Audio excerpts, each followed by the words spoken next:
നമസ്കാരം. ഇന്ത്യയിലെ ആദ്യത്തെ ഇലക്ട്രിക് ഡബിൾ ഡെക്കർ ബസിന്റെ ട്രയൽ റൺ ഗതാഗത വകുപ്പ് മന്ത്രി കെ.ബി. ഗണേഷ് കുമാർ നടത്തി. കെ.എസ്.ആർ.ടി.സി ബജറ്റ് ടൂറിസത്തിനായി സ്മാർട്ട് സിറ്റി പദ്ധതി വഴി വാങ്ങിയതാണ് ഈ ബസ്. ഗണേഷ് കുമാർ ഓടിച്ച ബസിൽ കെ.എസ്.ആർ.ടി.സിയിലെ ജീവനക്കാരും ഉദ്യോഗസ്ഥരുമായിരുന്നു യാത്രക്കാർ. KSRTC chairman and managing director Biju Prabhakar, joint managing director PS. Pramod Shankar തുടങ്ങിയവർ ബസിൽ യാത്ര ചെയ്തു. തിരുവനന്തപുരത്തെ നഗരക്കാഴ്ചകൾ കാണാനാണ് ഈ ഇലക്ട്രിക് ഡബിൾ ഡെക്കർ ബസ് ഉപയോഗിക്കുക.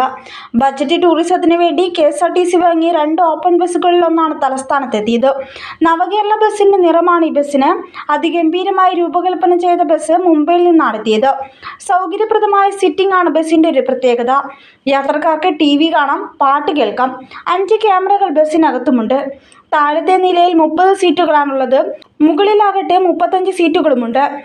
നഗരക്കാഴ്ചകൾ മുഴുവൻ ആസ്വദിക്കാൻ കഴിയുന്ന വിധത്തിൽ മുകളിലത്തെ നില തുറന്നു കിടക്കുകയാണ്.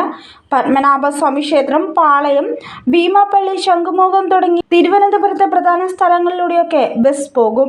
കെ.എസ്.ആർ.ടി.സി സ്വിഫ്റ്റിന്റെ ഉടമസ്ഥയിലാണ് ബസ് ഉള്ളത്.